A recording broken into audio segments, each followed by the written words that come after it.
ప్రపంచ నీటి దినోత్సవం సందర్భంగా నీటిని పొదుపుగా వాడుకుందాం, భూగర్భ జలాలను కాపాడుకుందామని హైదరాబాద్ ఇన్ఛార్జ్ మంత్రి పొన్నం ప్రభాకర్ పిలుపునిచ్చారు. ఈరోజు ప్రపంచ నీటి దినోత్సవం. మన నీటి గురించి మాట్లాడుకోవాల్సిన అవసరమైన దినమన్నారు. అందరం ఒక సంకల్పం తీసుకోవాలని తెలంగాణ రాష్ట్ర ప్రభుత్వం పక్షాన విజ్ఞప్తి చేశారు. నీటిని పొదుపుగా వాడుకుని వచ్చే తరాలకి అవకాశం ఇవ్వాలన్నారు. అనవసరంగా నీటిని దుర్వినియోగం చేసి ఇబ్బందుల్లో పడొద్దని సూచించారు.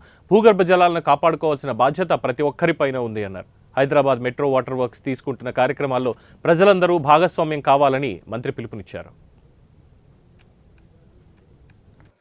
ఈరోజు వరల్డ్ వాటర్ డే. అంటే మనం నీటిని గురించి మాట్లాడుకోవాల్సినటువంటి అవసరం ఉన్నటువంటి దినం ఇవాళ.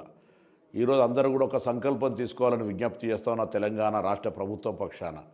నీటిని పొదుపుగా వాడుకుందాం, వచ్చే తరాలకు మనం కొంత అవకాశాన్ని ఇద్దాం. అనవసరంగా నీటిని దుర్వినియోగం చేసి ఈ నీటి ఇబ్బందుల లోపల గ్రౌండ్ వాటర్ పడిపోతున్న ఈ సందర్భం లోపల గ్రౌండ్ వాటర్ను కాపాడుకోవడానికి కూడా తీసుకునే ప్రయత్నాలు కావచ్చు.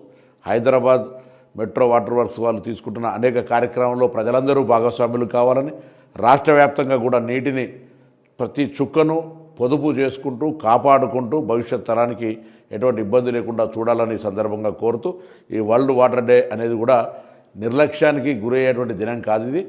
ఈ దినం ప్రతి ఒక్కరూ కొంత స్ఫూర్తిదాయకంగా భాగస్వామ్యం చేయాలి. ఈ కనీసం నీటిని వృధా చేయకుండా ఉండేటువంటి చర్యలు తీసుకోవాలని సందర్భంగా